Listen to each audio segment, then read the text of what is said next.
ये है हमारा part 2 body fluids and circulation का। Okay, let's start with agranulocyte. Agranulocyte हमारी दो टाइप की थी, monocyte and lymphocyte.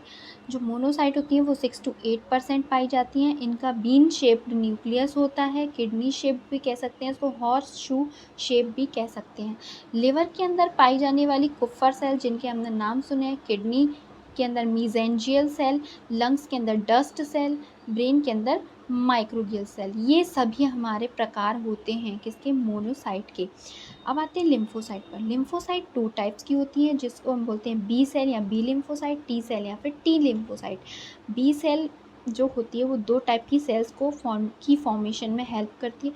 Plasma B cell जो है हमारी इसी सेल से बनती है, मेमोरी बी सेल भी हमारी इसी बी लिम्फोसाइट से बनती है। टी सेल जो है वो हमारी helper T cell and T H, T C यानी किलर टी सेल को हेल्प करती है, T S suppressor T cell को, और मेमोरी टी सेल को प्रोड्यूस करने का काम करती है। इनकी संख्या होती है 20 से 25%।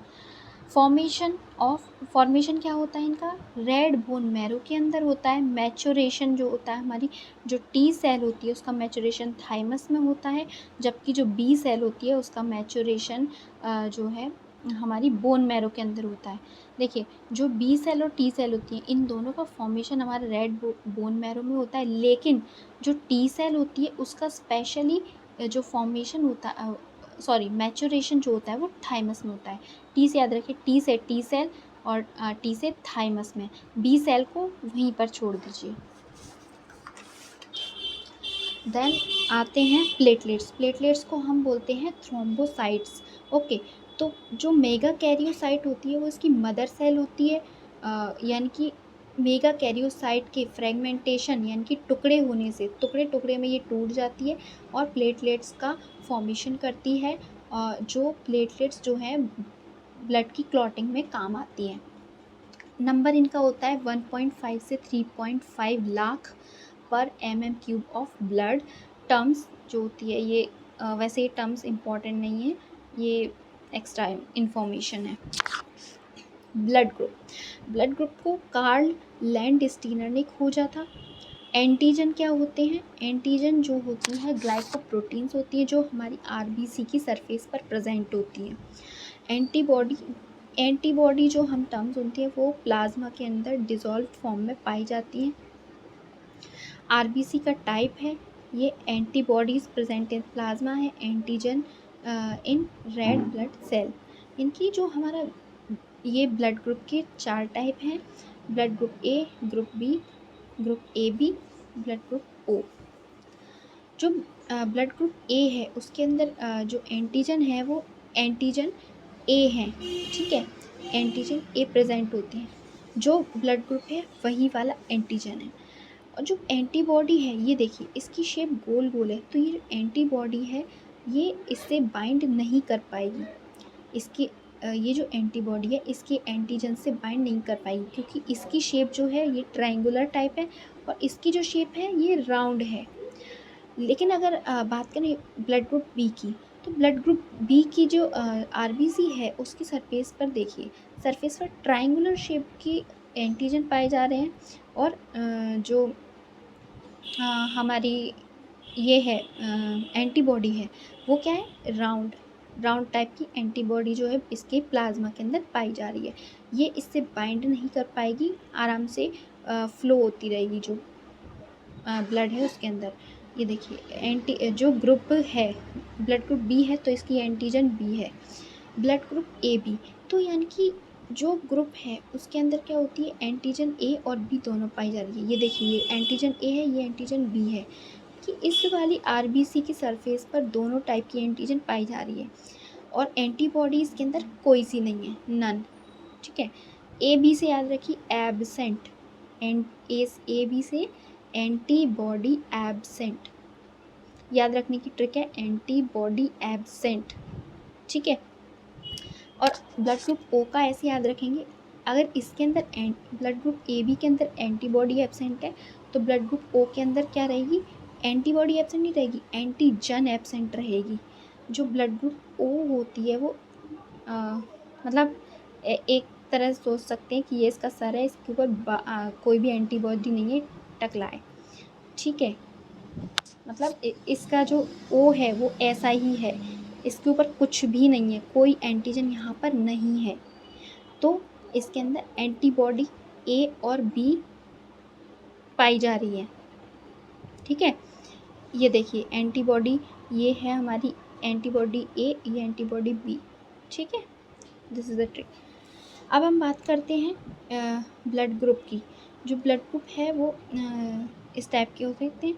तो blood group A plus, A positive, B B positive, A B positive, O and O positive. तो एंटीजन ब्लड ग्रुप ए में क्या रहेगा, जो ब्लड ग्रुप रहता है वही एंटीजन रहता है। जो एंटीजन है वो ए है। ए प्लस में क्या है, प्लस का मतलब होता है R H factor. R H factor यानी कि जो आर एच फैक्टर है वो रीसस मंकीज से आया है, ठीक है। तो इसके अंदर एंटीजन ए भी पाया जाएगा और इस प्लस का मतलब है आर एच एंटीजन भी पाया जाएगा, ठीक है। तो ब्लड ग्रुप ए के अंदर एंटीबॉडी बी रहेगी, जो ब्लड ग्रुप रहता है उसके अपोजिट एंटीबॉडी रहती है। ए बी का मतलब एंटीबॉडी, ए जी का मतलब antigen. Blood group B, B के अंदर एंटीबॉडी बी रहेगी और इसकी अपोजिट वाली एंटीबॉडी रहेगी। ब्लड ग्रुप बी के अंदर एंटीजन बी रहेगी और अपोजिट वाली एंटीबॉडी एंटी ए रहेगी। बी पॉजिटिव के अंदर बी एंटीजन रहेगी और इस प्लस का मतलब आर एच एंटीजन भी रहेगी, लेकिन इसके अंदर एंटी बी यानी कि एंटीबॉडी बी रहेगी, सॉरी एंटीबॉडी ए रहेगी। और ए बी ब्लड ग्रुप के अंदर एंटीजन ए रहेगी, बी भी रहेगी, क्योंकि जो ब्लड ग्रुप होता है वही एंटीजन होती है। और इसके अंदर कोई भी एंटीबॉडी नहीं होती, क्योंकि हमने यहाँ पर सीखा था ए बी का मतलब एंटीबॉडी एब्सेंट, तो इसके अंदर एंटीबॉडी एब्सेंट यानी क्रॉस। ए बी पॉजिटिव के अंदर एंटीजन ए रहेगा, बी रहेगा, प्लस का मतलब है आर एच, प्लस का मतलब जो है वो आर एच भी रहेगा, ठीक है। और इसके अंदर कोई भी एंटीबॉडी नहीं रहेगी। ओ ब्लड ग्रुप है उसके अंदर, क्योंकि इसकी सरफेस पर कोई एंटीजन नहीं पाई जाती इसलिए यहाँ पर क्रॉस है, और एंटीबॉडी ए एंटीबॉडी बी दोनों पाई जाती हैं। ओ पॉजिटिव का मतलब है इसकी ओ की तो खुद की कोई एंटीजन थी ही नहीं, और इस प्लस का मतलब है आर एच एंटीजन प्रेजेंट है। इसके अंदर जो है एंटीजन ए रहेगी, एंटीजन बी रहेगी। अब हम आते हैं आर एच इनकम्पैटिबिलिटी और erythroblastosis fetalis haemolytic disorder of newborn HDN। Okay, देखिए फादर अगर आर एच पॉजिटिव है और मदर अगर आर एच निगेटिव है तो फीटस की पॉसिबिलिटी बनती है कि वो जो है आर एच पॉजिटिव होगा। अगर ये पॉसिबिलिटी होती है तो फीटस बना वो आर एच पॉजिटिव है। तो फर्स्ट प्रेगनेंसी के टाइम पर जब प्लेसेंटा होगा जो है वो ब्रेक होगा, ठीक है, ड्यूरिंग डिलीवरी, पार्चुरेशन और डिलीवरी के टाइम पे। तो जो फीटल ब्लड और मैटरनल ब्लड है वो मिक्स हो जाएगा, ठीक है। जब फीटल ब्लड और मैटरनल ब्लड मिक्स हो जाएगा तो जो मिक्स होने से जो फीटस आर एच पॉजिटिव था, तो आर एच पॉजिटिव है तो उसके अपोज में कुछ एंटीबॉडीज़ भी रही होंगी।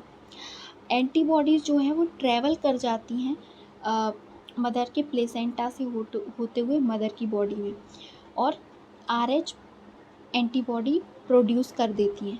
तो फर्स्ट प्रेगनेंसी तो नॉर्मल ही होगी, कोई दिक्कत नहीं है। लेकिन बात अगर आती है सेकंड प्रेगनेंसी की, सेकंड प्रेगनेंसी जो होती है, अब मदर के पास क्या है, आर एच एंटीबॉडी पहले से प्रेजेंट है, ओके। तो जो फीटस है अगर आर एच पॉजिटिव होता है तो अगर जो अब बनने वाला फीटस है उसका blood group R H positive रहा, तो जो एंटीबॉडी होंगी वो मदर के अंदर से ट्रैवल करके फीटस में चली जाएंगी और फीटस के ब्लड को वो कोएगुलेट कर देंगी आर एच एंटीबॉडी, और फीटस के ब्लड के अंदर क्या हो जाएगी, हीमोलाइसिस हो जाएगी, क्लॉटिंग बन जाएगी और फीटस को एनीमिया हो जाएगा। इसको हम रिमूव कर सकते हैं जो RH एंटी एंटीबॉडी दे करके इस वाली प्रॉब्लम को सॉल्व किया जा सकता है। अब आते हैं सर्कुलेशन के अंदर। सर्कुलेशन टू टाइप का होता है, ओपन एंड क्लोज। ओपन वाले सर्कुलेशन में ब्लड डायरेक्टली टिश्यू के कांटेक्ट में आता है विदाउट ब्लड वेसल्स। क्लोज्ड वाले में कैपिलरीज के थ्रू जो है ब्लड ऑक्सीजन ट्रांसफ़र करता है टिश्यू को। ब्लड और टिश्यू का डायरेक्ट कांटेक्ट नहीं होता। ओके, अब आते हैं आर्थ्रोपोडा। आर्थ्रोपोड, ये जो ओपन वाले के एग्जाम्पल है, आर्थ्रोपोडा में विदाउट एनी एक्सेप्शन, किसी एक्सेप्शन के बिना ओपन सर्कुलेशन पाया जाता है। हमने कॉकरोच में भी पढ़ा है, कॉकरोच में जो है बॉडी ऑर्गन्स ब्लड में फ्लोट करते रहते हैं, उसके अंदर कोई ट्यूब सिस्टम नहीं होता, ब्लड जो है टिश्यूज़ के डायरेक्ट कॉन्टैक्ट में आता है। सेकेंड एग्जाम्पल है लीचेज, थर्ड एग्जाम्पल है यूरोकॉर्डेटा मोलस्का। अब आते हैं गिल्स। जो पाइसेस होती हैं यानी कि फिशेज होती हैं, उनके अंदर पाया जाता है single circulation. Single circulation double chambered heart होता है, 1 एट्रिया होती है, 1 वेंट्रिकल होती है। जो हार्ट जो होता है वो डीऑक्सीजनेटेड ब्लड को कैरी करता है। ये देखिए, ये जो है ब्लड ऑक्सीजनेटेड ब्लड है, ये यहाँ से इसने टिश्यूज़ को ऑक्सीजन दे दी, देन ये डीऑक्सीजनेटेड हो गया, और ये डीऑक्सीजनेटेड ब्लड इस हार्ट के से होते हुए जो है या जो गिल्स है वहाँ पर ट्रांसफ़र किया गया। गिल्स ने जो है इसको ऑक्सीजन दे दी। जिस तरह से हमारे लंग्स वर्क करते हैं वैसे ही गिल्स वर्क करते हैं। गिल्स ने ऑक्सीजन दे दी और इस डीऑक्सीजनेटेड ब्लड को, ये जो वॉयलेट कलर से दर्शाया गया है ये डीऑक्सीजनेटेड ब्लड है, उसको ऑक्सीजनेटेड ब्लड जो पिंक वाला है वो ऑक्सीजनेटेड ब्लड में चेंज कर दिया। देन ये ऑक्सीजनेटेड ब्लड यहाँ से होते हुए वापस टिश्यू को ट्रांसफ़र कर दिया गया। ठीक है, अब आते हैं एम्फीबिया। इसके जो क्लोज्ड वाला है इसका एग्जांपल है, क्लोज सर्कुलेशन के एग्जांपल है mammal, birds, reptiles, amphibia, Cephalopoda में ऑक्टोपस एंड अर्थवॉर्म। अर्थवॉर्म का जो NCERT में डायग्राम दिया है उसमें पूरा जो है ट्यूब सिस्टम यानी कि कैपिलरी सिस्टम दिया है जिसके थ्रू सर्कुलेशन होता है। ठीक है, तो इसकी जो ट्रिक है परम होती है, PARAM। Okay, Pisces, aves, Reptilia, amphibia, mammal. Okay, तो जो इसमें से हम पिसीज को हटा दें तो केवल ARAM, एम्फीबियंस ये रहा, रेप्टीलिया ये रहा, और एवीज यानी कि बर्ड्स ये रहा, और मैमल इनमें क्या पाया जाता है हमारा क्लोज्ड सर्कुलेशन यानी कि कैपिलरीज के थ्रू। एम्फीबिया में हम देखें तो जो एम्फीबिया होती है उसके अंदर 3 चैम्बर्ड हार्ट पाया जाता है, 2 एट्रिया रहते हैं, 1 वेंट्रिकल रहता है, जिसके अंदर मिक्सिंग ऑफ डीऑक्सीजनेटेड ब्लड होती है, जिससे इनकी जो है एफिशिएंसी घट जाती है। इसलिए ये क्या करते हैं, हाइबरनेट करते हैं और एस्टिवेशन करते हैं, इसलिए कोल्ड ब्लडेड कहलाते हैं, क्योंकि इनकी जो वर्किंग एफिशिएंसी वो घट गई, क्योंकि जो ऑक्सीजनेटेड डीऑक्सीजनेटेड ब्लड दोनों ही जाकर के वेंट्रिकल में मिक्स हो रहे हैं। फिश के अंदर अब देखें पूरा का पूरा चार्ट, फिश 2 चैम्बर्ड हार्ट होता है जिसके अंदर 1 एट्रिया होता है, 1 वेंट्रिकल होता है। ठीक है, सिंगल सर्कुलेशन होता है, सिंगल सर्कुलेशन, एक